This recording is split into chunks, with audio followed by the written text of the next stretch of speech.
Good morning, guys. Welcome to another Gunner Talk. It's your boy, Si, aka the Mancunian on Twitter. Welcome to Gunner Talk. Excuse me. Last night, where are we going, guys? Where are we going? There was goals, it was entertaining, but it was more like, I love the NBA, but I don't want to see Arsenal turn into an NBA side, but that's what that felt like last night. It was just out of control youth football. Chasing the ball, no real formations, tactics from either side. It was just wide open play, up and down, no defences either end. There was some half decent attacking quality, but that was mixed with some of the worst defending last night. Not just us, them as well. Some of the worst defending I've seen in a very long time. It's been a very long while since I've seen anything that piss poor. And like I say, it wasn't just us, it was them. But we'll get on to that. I'm just going to have a quick run through key moments in the game, and then I'll go through the players and rate them. So we know the result, don't we? We've got beat on penalties 5-4. I just don't know how that game ended 5-5. I don't. Again, we're going to just get onto the criticising Unai stuff, aren't we? Again, substitutes made absolutely no sense to me. I can't knock the starting lineup. It was roughly what I expected, a bit of a mix of players we're trying to have in the first team and players that we're trying to get back to the first team or on the periphery of it. So I can't really complain. I wouldn't play Mustafi ever. But, if he's going to utilise him, these are the games, I suppose. I can't grumble too much with the starting lineup, to be honest. I've got to give him that. But still, no tactics, no... Just the same stuff again, and it doesn't matter. I was saying it to mate last night, like, if we'd have played our first team and they'd played that team of kids that they've put out, they'd win. And mate, it was like, why? It's like, because they actually play a style of football. You can see that it's going through their teams. Their youth teams play like their first team. Sadly for us, our second string play like our first team, and that's a massive problem. It's going throughout the entire setup. It's just not good, but and we sort of started slowly, not looking great, and 6 minutes in, we're 1-0 down. Couldn't have started any better, could it? And the fact that it was a Mustafi shocker, just, I think, tipped a lot of people over the edge. Just a simple ball whipped in, and it annoyed me again that it was from a ball in the channel. How many times do I say it, guys? Every single week, that ball just in between the wing-backs and the centre-backs, or a ball over the top, we can't defend it. And again, it was just one lifted in, really simple, player on the wing, he whips it in, basic cross, all you've got to do is put your foot through it, pal. And he just makes an absolute mess of it, comes off his standing leg and goes in. I just don't know what's going on in his head. I give him credit for coming out last night. I seen he tweeted, saying, I'm sorry, it was a mistake from me, blah-de-blah. That's all good and well, and I appreciate that, but I think that just opens him up. I looked at the thread on that straight away, just thinking, oh my God, here we go. And there was plenty of people trying to be supportive, saying, thank you for apologising, mate, especially now after the Xhaka incident. There was a lot of people sort of now being grateful for that sort of thing, saying, thanks, mate, for apologising, and then there's a lot of people just saying, you're just shit, mate, get lost. And that's what you open yourself up to on social media if you're going to try and... if you're going to try and talk to fans, you're going to get a lot of them that don't really care and don't really think about what they're saying. It's just sad. But yeah, it's just the same thing again. Then 19 minutes in, we managed to get it to 1-1. Really good work from Ainsley and Mesut. Really good work. But, it's just like a scruffy bit of play, deflective shot, comes back to Torreira. He was miles offside. So VAR not having none worked in our favour, because as soon as it went in, I went, oh, for fuck's sake, that's offside. And then it was like, well, hey, there's no VAR. Not that that's a good thing, but, it counted and it goes back in the game at that point, 1-1. Then the 26th minute, we go 2-1 up, which really shocked me. Great work from Torreira. We're getting fouled, and then he just took that free kick quickly, and then Ainsley again, straight in there, rebound, and Martinelli, a bit similar to the first one, just a rebound, and Martinelli just seems to be in the right place at the right time, doesn't he? He's got that goal poacher's instinct, and that was us at 2-1. He fired it in. And then 5 minutes later, in the 31st minute, it's 3-1, and it was like, right, here we go. You know, it's sloppy, but we're coming out on the right end of it. We're doing more damage than they are, and it was great work again. A nice interception from Mesut, which you don't often say, in that little flip to Saka. He put in a cracking cross on a plate, and there he is again, that man Martinelli. It's lovely stuff, absolutely lovely stuff. And then sadly, within 10 minutes, in the 42nd minute, it's 3-2 and they're back in the game.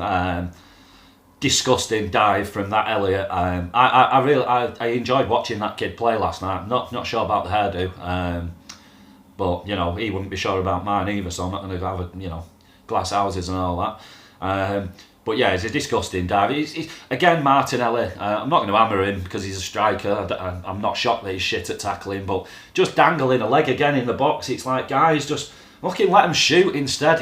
We just can't keep giving away penalties like this. We give away more penalties than any other team in all the English leagues. That's got to be a concern. It's got to be. It's just not good enough. And yeah, Milner smashed it away. Didn't surprise. No surprises there. And that was the first half, and it was a lively first half. But for me, I think a lot of people have got a bit carried away because there were so many goals, and people instantly thought that meant, well, we're good going forward. But actually, look at it. I've watched the game again this morning because I felt very differently to most of you last night after the game. I didn't think we created a ton. We were looking lively, but all of it was from mistakes from them. All of it. I didn't think we created a lot just from off our own backs.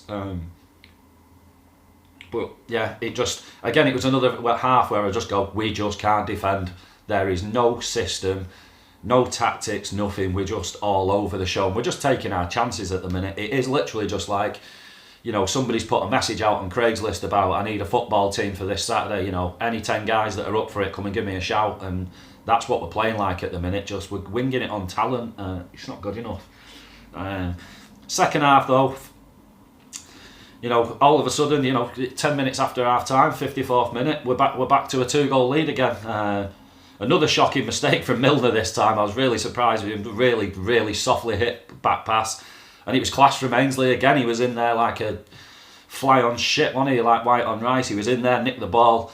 You thought, he's just not going to get there, or he's going to fall over with trying to hit it in with his left foot. But Mesut got there first, just that little Cruyff flick back into Ainsley's path, and nicely done. We carved an opportunity really out of that, out of not much, out of a little mistake from them, but we made them pay for it. And yeah, that was us at 4-2. And you think, this might not be too bad, and then within another 5 minutes, 58th minute, 4-3. Ainsley this time, not good work at the other end. I thought it was Willock at first, but it's Ainsley just got caught napping, thinking he's got time to wait for the ball to drop. He didn't. In nips the Ox. We just always get haunted by ex-players, don't we, guys? But in nipped the Ox, just took it off his toe and then unleashed an absolute, hurlitzer right in the old onion bag. And I applaud him for not applauding. He could have done. I think anyone could use this as an excuse to just sort of kick us while we're down at the minute. So that was classy from Ox. I didn't think he was the greatest player that we've ever had at Arsenal, but fair play to him. He's acted with a lot of respect and decorum since leaving, definitely. So I've got to give him some credit for that. And it was a class finish. And then within another 5 minutes, 62nd minute, 4-4. Torreira, one of the only things I thought he got wrong, he just got nicked on the ball, and it was just a quick turn and shot from Origi. And Martinez, he could have done better for me on that one, definitely. It was pretty weak goalkeeping for me. And all of a sudden it's 4-4, and you just think the writing's on the wall, don't you? It's just that same old. As soon as this team starts getting, it don't matter who lines up, as soon as we concede, you just feel it's the first of many. It's got to change. And then just one of the strangest events of the evening, 65th minute, Ozil goes off. Couldn't get my head around that whatsoever. What was the excuse for bringing him off? The guy's played for the first time in about what feels like 5 years. Why he couldn't let him run out the 90, especially because he was playing decent for me, confused me. And the only excuse I could think was, right, well, he's saving him for Saturday for Wolves away. And then I thought, it's Wolves away. I'd be stunned if he picks him. Because if he does pick him, then I think, well, why haven't you been picking him? Or he's been in the squad for all these other games, these tough games that normally you'd say, oh, he's not got the right mentality, he's not got this, he's not got that, he's not trained well, he's got a little bit of sickness. It's just all doesn't wash anymore. It's not good. It's not good at all. And Ozil went off for Guendouzi. I felt like Guendouzi needed to come on, but not for Mesut, not at all. Definitely had to come on for Willett for me, because I thought Willett wasn't great, but we'll get onto that in the player ratings. But then, on 70 minutes, 5 minutes after that, it's 5-4, we're back in front, and you think, right, this is it, this is the one now, this is the one that we hold on to. And Willett, the only good thing he did in the game for me, great little driving run and unleashed an absolute fronker. Fronker is what the Arsenal website put up, is a fronker. I've never heard of a fronker before in my life, but it was an absolute fronker. Whatever that word means, it was one, because he absolutely unleashed it. No saving that, an absolute peach of a goal.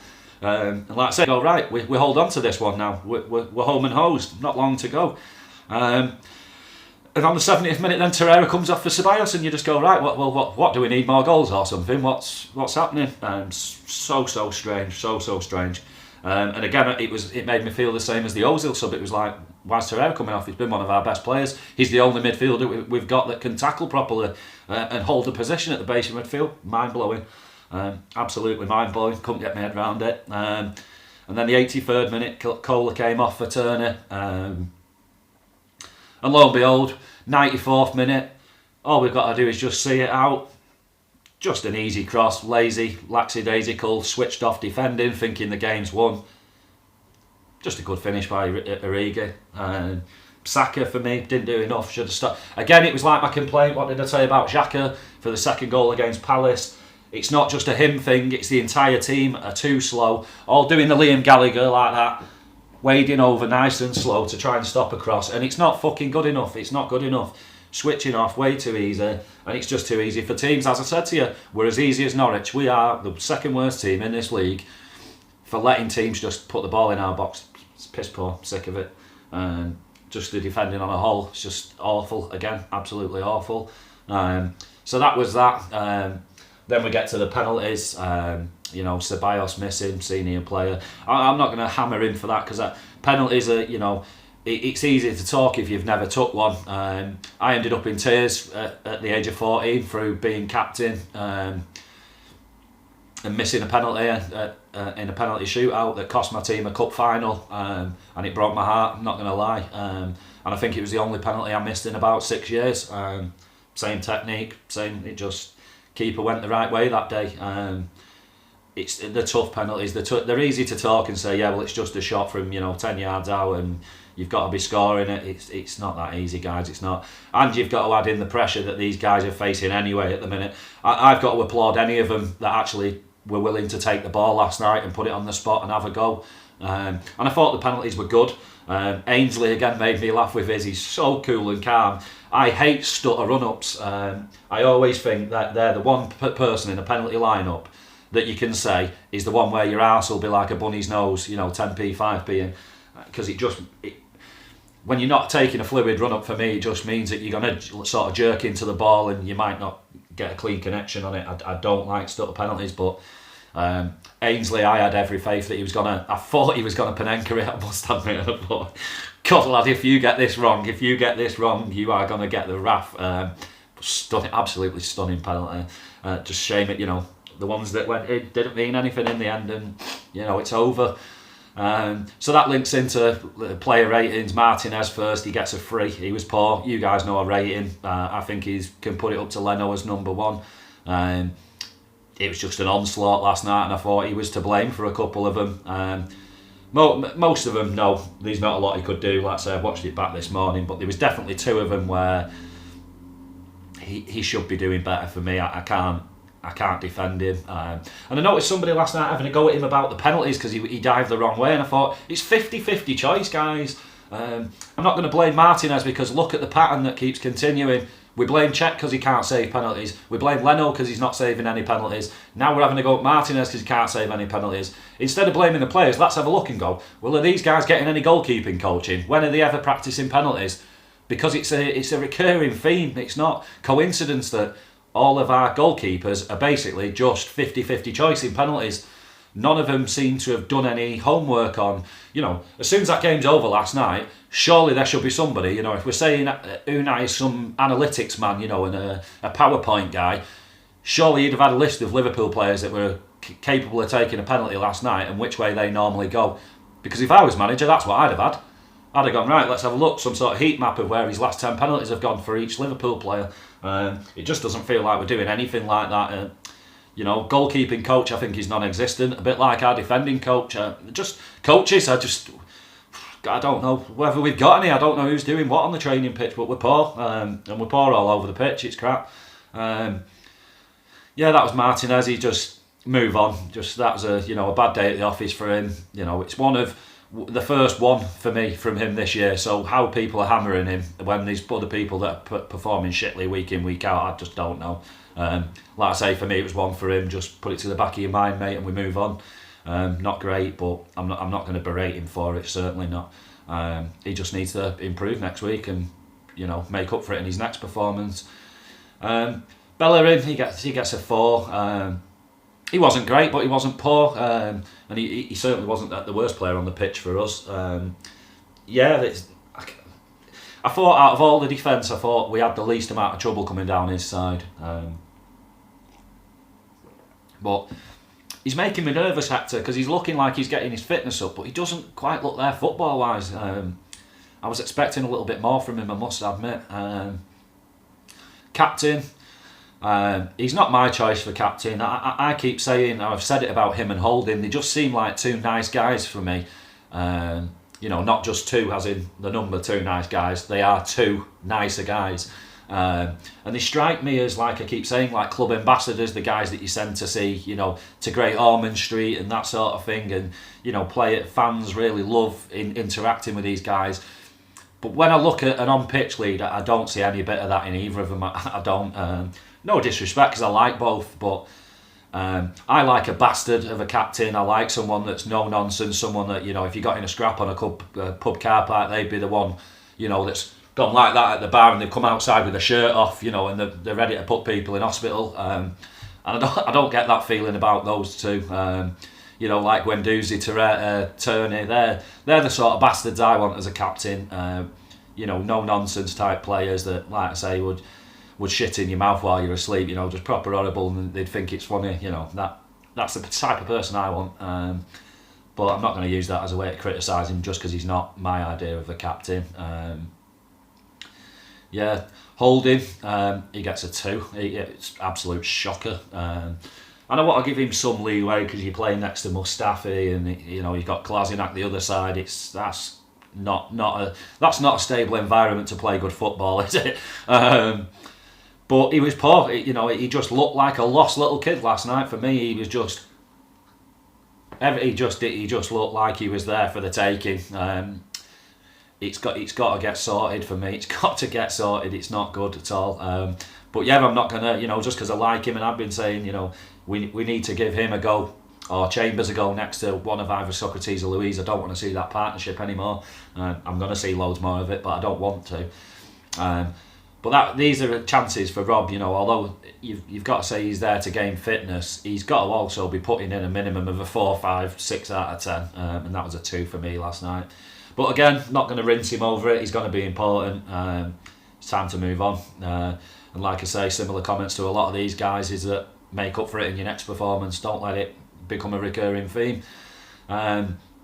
Mustafi, he gets a 2 as well. He'd have got a 4 if it wasn't for the own goal, which might seem harsh, but it's just the same comedy shit from him. People saying, yeah, but he's been all right. That's the Skodran Mustafi you get. That's the trick that he plays. Is that I've said it so many times. We all know he's capable of 7 out of 10 performances, but it's that mistake. It happens all the time. It's not a one-off. If he's putting a 7 out of 10 in, 9 weeks out of 10, and then he does that 1 week, you go, all right, well, tough shit. But it's not. It's nearly every time he plays. It's got to stop. People were saying to me a couple of weeks ago, oh look, he's played 4 games and he's not lost it. We've not lost in any of them. And it's like, look at who we're playing. He's his level. Like I've said, I don't want to see him play ever again. I don't think he should. I think it's embarrassing we couldn't get rid of him. That tells you everything. A World Cup winner and we can't sell him to anybody. Just tells you the fall from grace from him and what a mistake we made buying him. He wasn't the player we thought we were getting, definitely not. We got properly conned. Mustafi to me is like a George Weah's cousin, absolute blaggage, and he's got to go for me. But he's a player, he's on big money. You've got to justify probably having him in the squad, so he's playing him in these type of games where he thinks he'll get away with it. But still, can he be trusted? No, sadly, it's just how it is. Kolasinac, he gets a 4, and I think that's generous. He did all right. I couldn't think of anything to sort of beat him over the head with. He was just him. It's just not good enough. And he really doesn't suit how we're playing now at all. And that was a lot of you guys' big problem with him, is why you'd have kept Nacho over him, because Nacho's more of a left back and he's more of a wing back. I'd have kept Kolasinac because I think he's got 1,000 times more talent than Monreal, but he's not a good. It's like I always say, that's like the choice between do you want to drink some piss or eat a shit. It's not good, is it? You don't want to choose either, really. And now you've got that other option, which is a Mars bar and a swig of Pepsi, which is Turner. You're going to choose that over the other two every day of the week, aren't you? But yeah, defensively, defence and goalkeeper was shocking, absolutely disgusting performance. And I didn't really want to rate anybody this morning, I'm going to be honest. That's why I watched the game again. Torreira, he gets a 7 for me. He just, as soon as he plays, it's just like, this is what we're missing. We saw this at the start of last season. As soon as he was fit and he was back in the squad and he was getting games, I don't know how many times some of us have to say it, he's the only midfielder we've got that's capable of tackling and holding a position. He's the only one. And when he plays, he wins the ball a lot and he breaks up play a lot and he makes it a damn sight easier for us, and it makes players like Mesut Ozil not have to do any dirty work, and they can concentrate on what they're doing. There's so much more to. I'm amazed at how many people don't rate his performance last night and said, man, he was shit. I've seen quite a lot of people say that, and I am stunned, because I thought he was a long way from shit last night. I thought he was all action. He looked a little bit rusty, but he's not been playing, has he? I thought it was good. I do, and I thought he was up there with the best players on the night. I really do, and I was stunned that he came off. Because it was at a point where we needed some defensive solidity, and we're 4-2 up and we went all out to try and win 7-2 and end up getting beat 5-4. It's great, and it's just Unai's tactics, top class, honestly, top class. Willock gets a 4 from me, and he gets 3 of them for his finish. He had an absolute stinker, and another one, not going to hammer him. He just looks. I think a lot of people expected too much too soon with him. When he started getting games at the start of the season, and he was probably our best player for 2 or 3 games. And then people do what they always do, which is right, he's got to be in the first team every week now. And I feel like it's got to him a little bit, the pressure and what's going on. I don't think he's got broad enough shoulders yet to deal, with all this poison of off pitch stuff. It's got to be affecting some of the other lads, and I think he's one that it's getting to a little bit, or he's not quite fully fit. There's something not right, because he's just dropped off totally. Whether it's where he's being asked to play, I don't know, but it's similar to what I said about Ceballos the other day, which is that he is only being asked to play another midfield role. He's not being asked to, like I said, play striker in kabaddi or net return in volleyball. It's still a football position, and it's the position he plays. All right, it's not his ideal midfield position, but it is still a midfield position. You should be able to pull out an average performance, and he didn't. And like I say, if he hadn't have scored last night, I think a lot of people would have hammered him. I do. I think that masked everything about his performance last night. But it was an absolutely stunning goal. I'm not going to say I didn't like it. It's just a shame. I wish it would have been capping off a top-notch performance from him, and it was just sort of the only highlight. Like I say, he'd have got a 1 for me if it wasn't for that, but he gets an extra 3 points. So 4 for Willock. Ainsley gets a 5. I had him as a 7 at half time. I thought he was really, really good. Still clumsy, still a bit, not fully switched on, but he was so lively. And he pretty much anything good that happened in the first half was from him and Mesut. So yeah, he was at a 7 at half time, and then he just dropped off again in the second half. Whether it's just because any sort of formation went out the window in that second half, it was just bouncing up and down. It was chaos. You can't expect anybody to play well in a system like that. And it was better from him. It's encouraging, but it's not quite good enough yet. But he's another one. We've been using him as a right back for a year now. We've got to allow him to settle into playing it at whatever this formation is, tactics we're playing, and in a position that he feels comfortable. So he's not getting hammered for me, not at all. Next one, the big talking point, Mesut. He gets a 7 from me, guys. I've had a lot of stick last night about rating Mesut. Some of you say he was a 10 out of 10. Look at the opposition we're playing, guys. Come on, it's not. Mesut Ozil was going to drop a good performance last night because his career was over if he didn't. That was, I don't think Unai put him in the team last night to watch him fail. No chance. Because he's a professional. These guys aren't that petty. There's no way on earth he will have done that. He will have just put him in there to say, right, well, come on. Prove to me that you are the guy that you keep telling me and the fans keep chanting for. Show it to me. And he did in that respect. He showed what we're missing. And don't get me wrong, when Mesut Ozil is in the mood to play football, it's a spectacle to behold. It's delightful. I'm not going to say I didn't enjoy Mesut Ozil strolling around like the man last night. You feel like you could put a blindfold on him and he'd still play the same way because that's what makes him so good on his days. Instinctively, people make runs that they don't normally do because they just feel that he's the man to play it. And he plays passes that other people can't. I get that. But for me, was I ever going to learn anything from watching Mesut Ozil against Liverpool's under-8s last night? No, never. For me, now, I want to see him play against Wolves away. And that's when I'll judge Mesut Ozil. And my sneaky suspicion is, you will see the same shit you have from him for the last 3 years, which is he'll go missing. When the chips are down, he'll disappear. But I would love for him to prove me wrong, as I keep saying about all the Arsenal players that I don't rate highly, or I don't feel like are doing enough. Prove me wrong. Not that they have to, but just prove me wrong. And I would love for Mesut to put a barnstormer in on Saturday. Like I said, with him getting subbed off, you'd like to think that means he'll play, but I can't work out this manager. I just don't know what he did that for. I've not seen that anybody's asked him yet why, but made no sense to me. And like I say, it wasn't a game I was going to learn anything from. Loads of people were like, oh, look at how much we created while Mesut was on the pitch compared to when he was off it. I don't believe we created that much while he was on it. I don't. Like I say, for me, nearly all of our goals came from their defenders passing us the ball.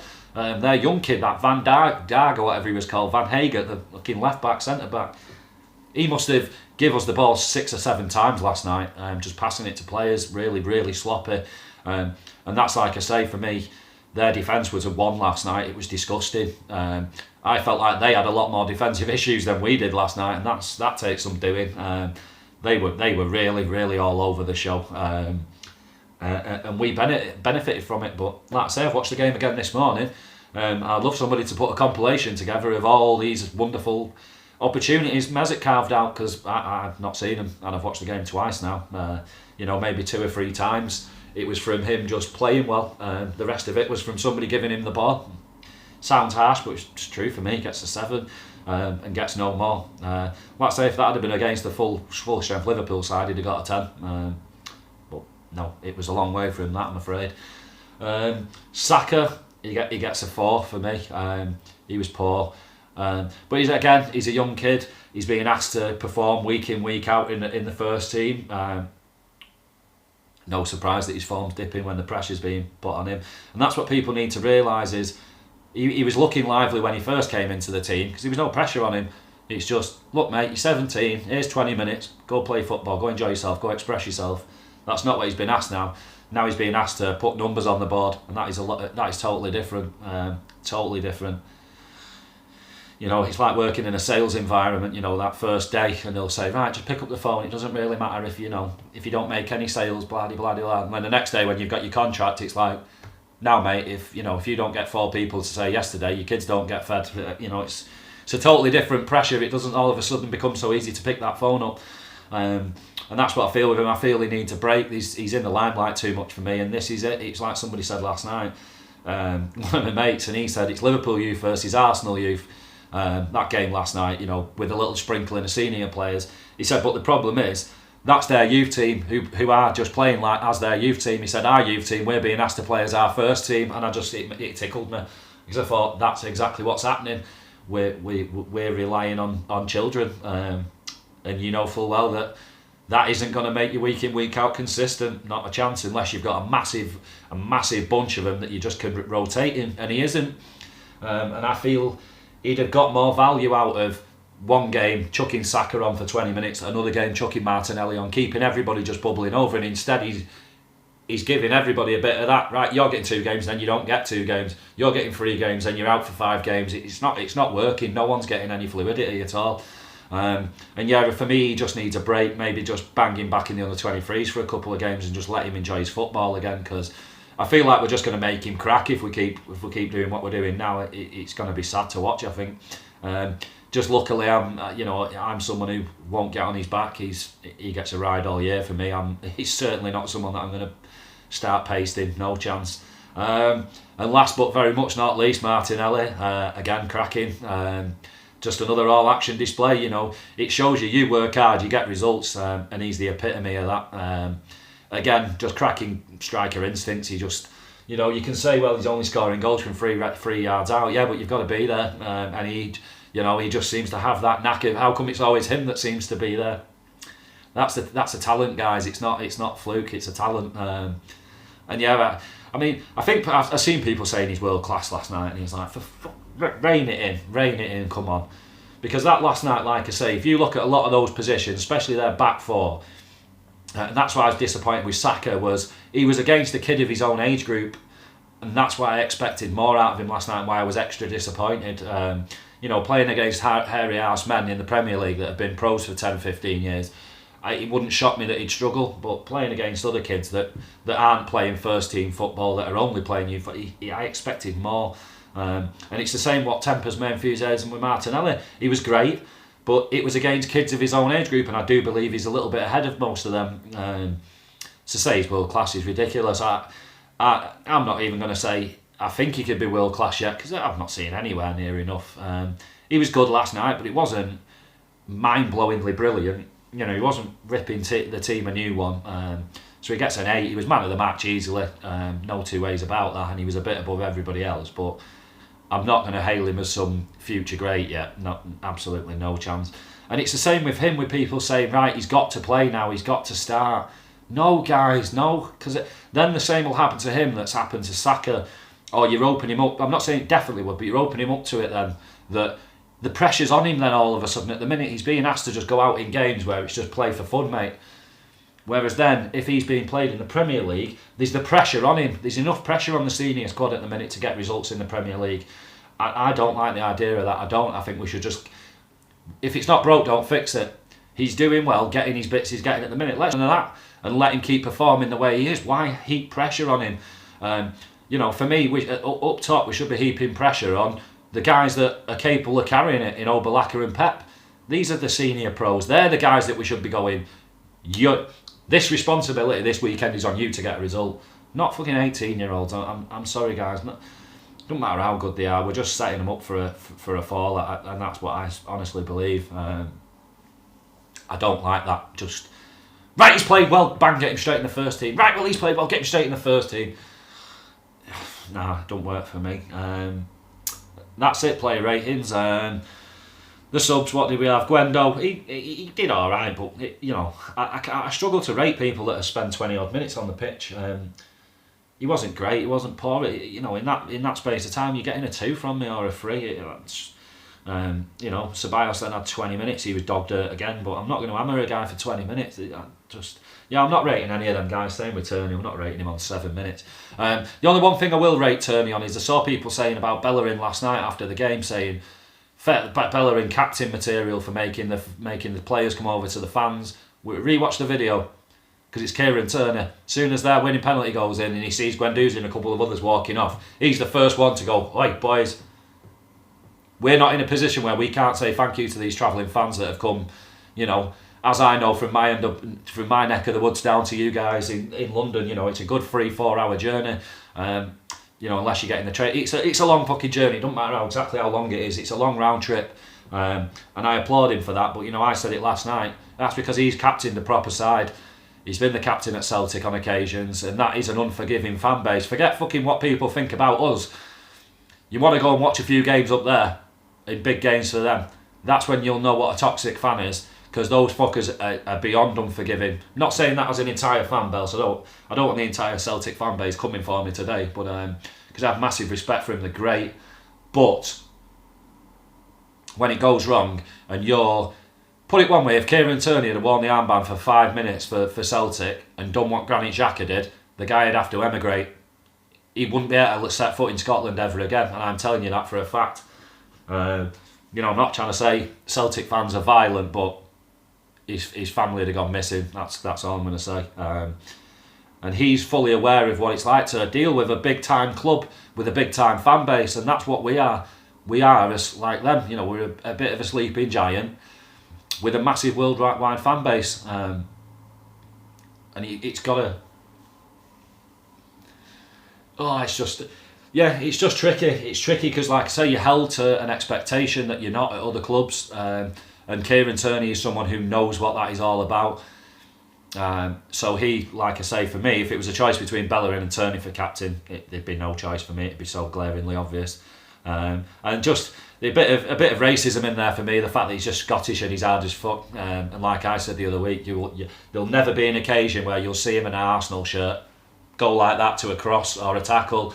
He will always be eyes on the ball or eyes in the other man's eyes while he's absolutely breaking them in half. But I've got to give him some extra points for that, because I think there's some of them who just had switched off and they were just going to stroll down the tunnel because we were a bit fucked off with the result. But you're not in a position to get away with that at the moment. And I think if they had have all sloped down the tunnel last night, it'd have made a lot of people leave upset last night and go, they've just got no care for us lot. They really don't. They don't give a shit. But that was last night again. I mean, Xhaka, no news. People are talking like he'd play on Saturday. I will be absolutely disgusted if he plays on Saturday. Whether he apologises or not, I just don't think he should be kicking a ball for us for quite some time. I'd say never again. Maybe I'm a little bit less forgiving than a lot of you guys, but he should not be playing in the month of November for me, really, not at all. They're talking about him needing counselling and stuff, and you've got to be careful what you say because it is a mental health thing. And I'm someone who's not always had great mental health. I've had some knocks in my time where it's took me for a while. But I'm not trying to work in the public limelight, and he is. And this for me now is a bigger concern, which is that I'm just not sure he's cut out for being in the public eye. He's took this really, really badly, and like I say, it's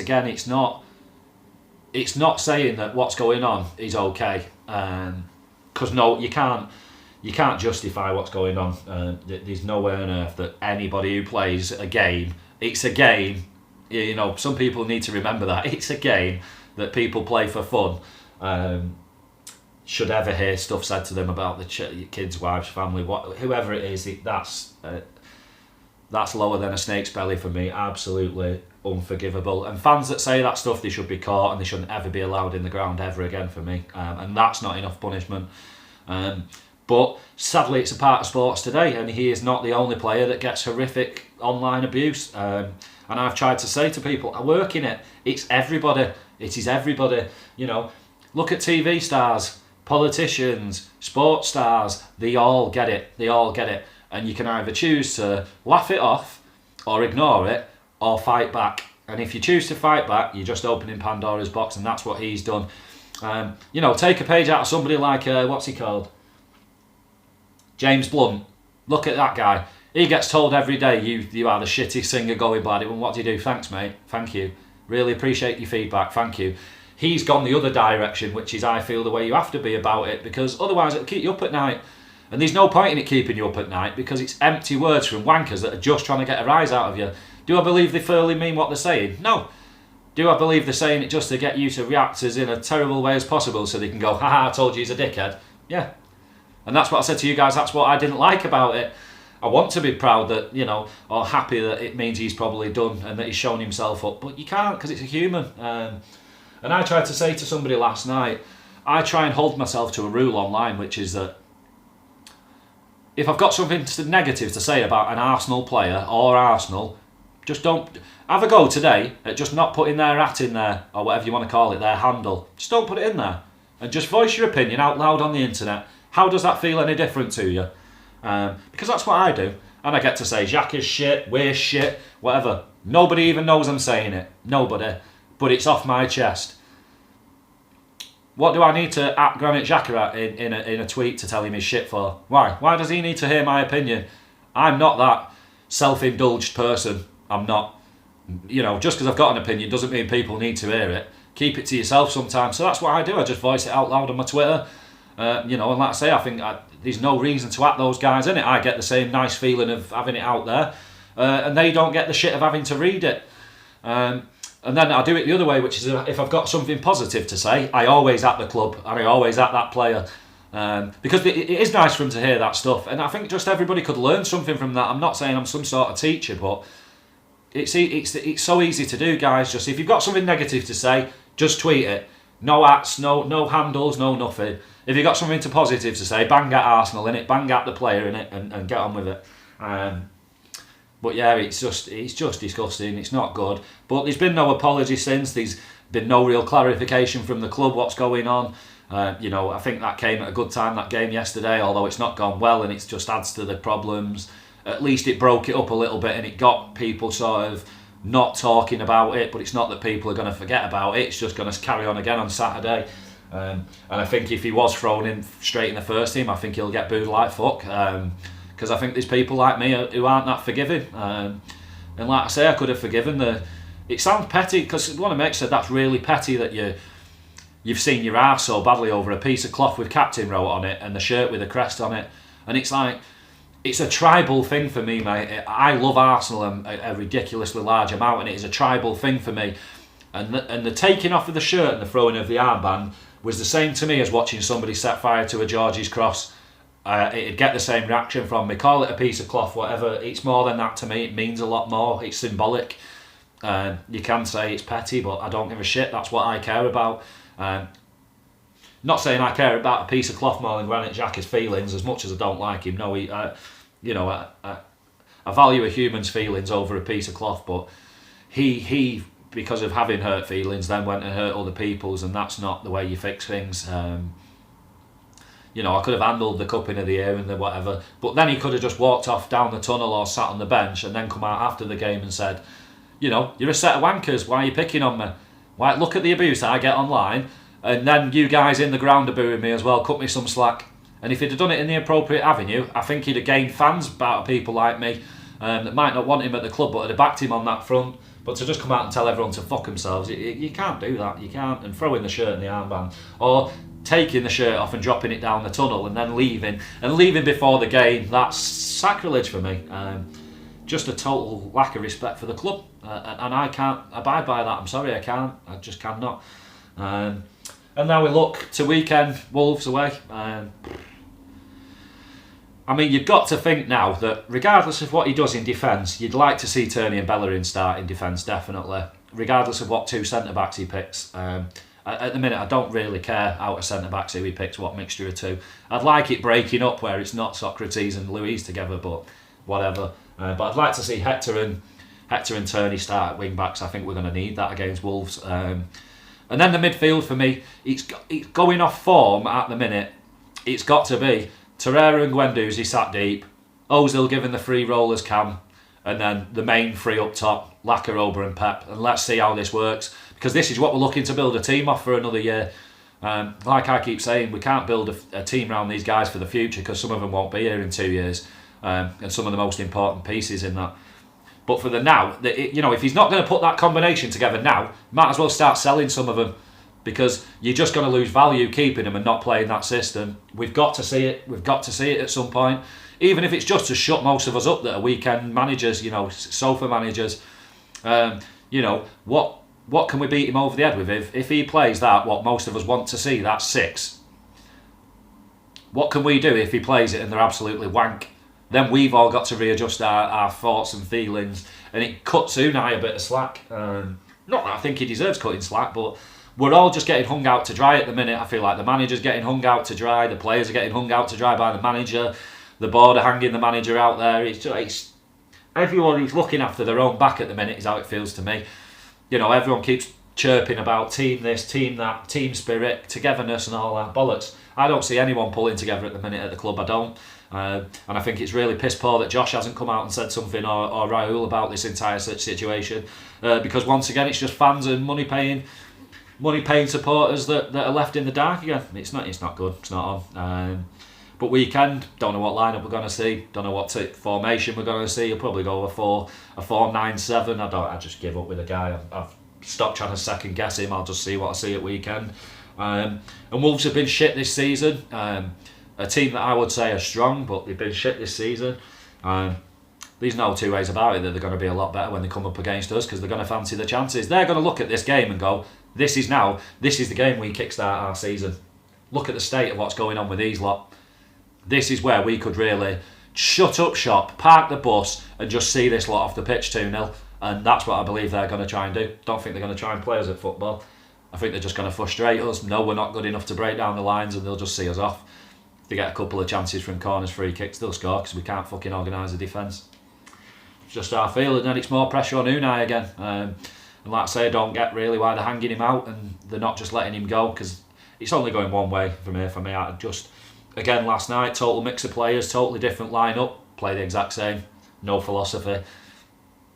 I really don't know. I'd love... Where have all these training videos gone? That's something I thought last night. We were seeing loads of them. Now we're not seeing any. Why? Because there's no fucking training going on. It's just not good, is it? But one last thing, manager chat. There's been so much talk going on. And I said, people keep saying, I've had so many text messages, Jose this, Jose that, would you have Jose?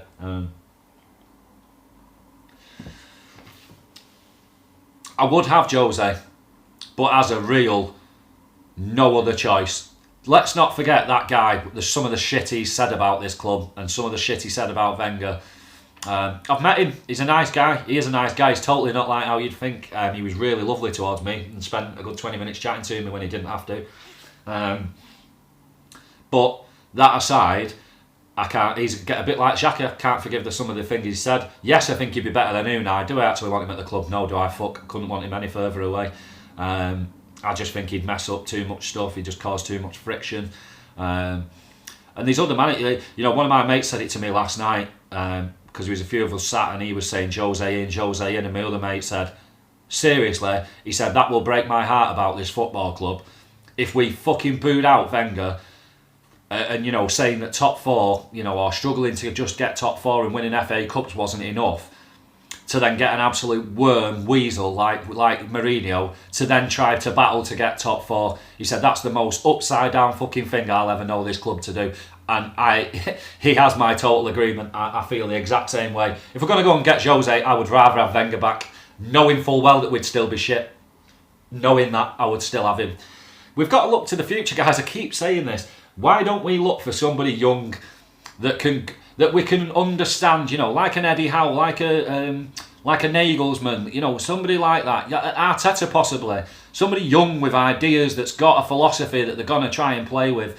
If it doesn't go well, we can at least understand that they're trying to carve away as well. When you've got somebody like that guy who put that thread out a year ago of Unai Emery, and he called it exactly how it was going to go, that he's not an elite manager. If you're not going to go down the young manager route, you need to get an elite manager, and we didn't.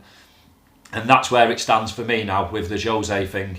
Is you could still say he's elite. I'm not so sure about that. He has been an elite manager. You can't argue that. Is he still one? No.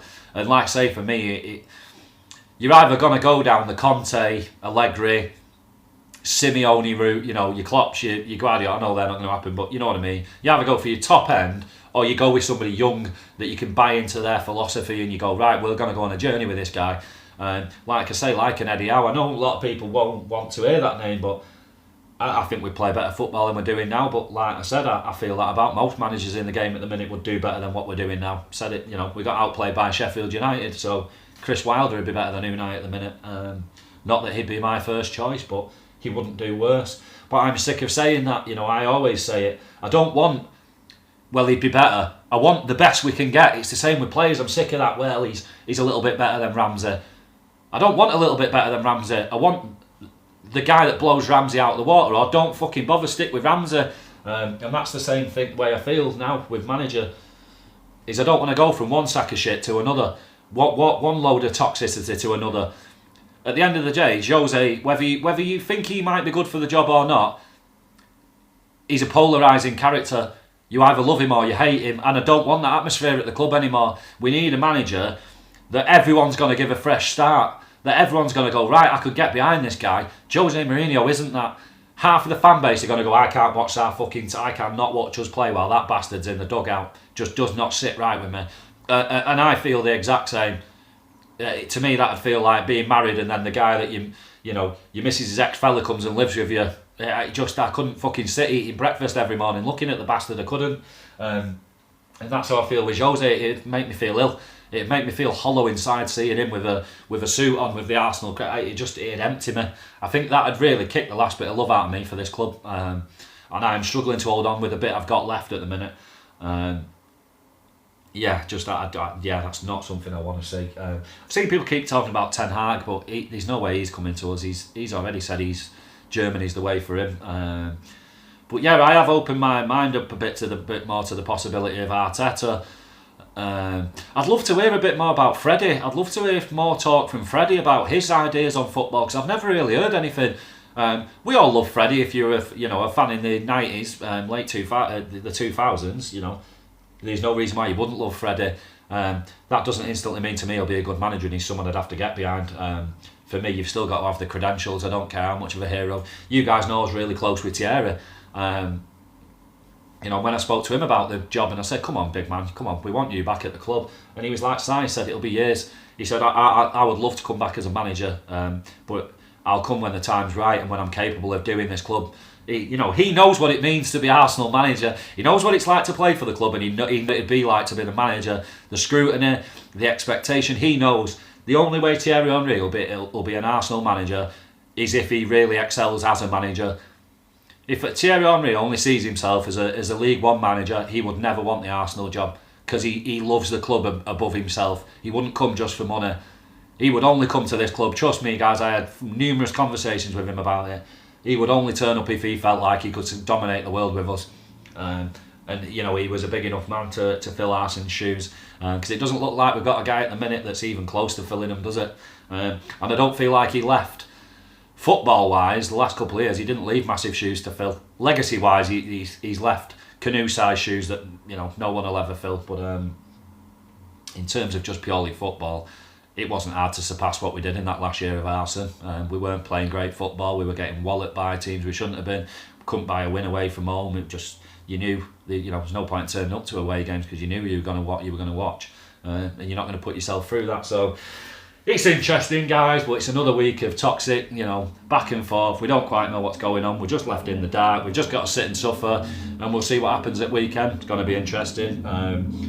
I'm not going to be negative and say we're going to get beat, but I don't hold out a ton of hope. I really don't. And I feel like even if we do get a win, it'll just be because of talent and not because of actual progression, and that we're going forward. And that's what I feel now with Unai. Is it's going to be. I'm not saying we're going to lose every game, but when we win games, you're not going to come away going, that was brilliant. I really enjoyed that. It's not going to happen because we're not playing that football. We've not played it in 18 months, so. What's going to change over the next 2 days? Nothing. He's just going to keep doing what he's doing. A bit like Arsene, just stubbornly ploughing his own furrow, blinkers on, until he's told he's not good enough to do the job anymore. And I can't see that being a million miles away. It's just, logistics-wise, where can you get rid of him? Chatting to people about it, and these international breaks coming up, that'd be the ideal time. Well, are they already putting out feelers now to find somebody who could instantly step in? How many managers are there that could just step straight in, that would leave the role they're in currently? That's why I only came up with just Freddie as interim. I'm not sure it could be much worse. And bonus if he's much better, because then you've got somebody a bit like, like I said with Solskjaer at United and Lampard at Chelsea, is even if it does start off really shit and you don't win in 10 games, the fans don't get on him. Because you're not going to turn on Freddie Ljungberg. It's like with Solskjaer, even if he sinks Man United, they're never going to hound him out the club. They'll just want him to go before it gets like that. There's never going to be booing. And that'd be the same with Freddie for me. Which is why I think it'd be a clever move just for the time being, and spend 6 months getting the right man. Let's get the right guy this time instead of somebody, which I think we all knew with Unai, which is a stopgap. Doing something like that, it's like buying loads of gaffer tape for a leaking pipe in your house. You're just putting off the inevitable. just ring a plumber. Just ring a plumber and get them out. Get it fixed, because you're only just going to make the damage worse further down the road. Just get it done. You know, madness. But that's it from me, guys. Hope you've enjoyed. Bit of waffling again. It's gone on a bit longer than I hoped, but there we go. Happy Thursday, people. Si signing out. Take it easy. Enjoy your day, guys.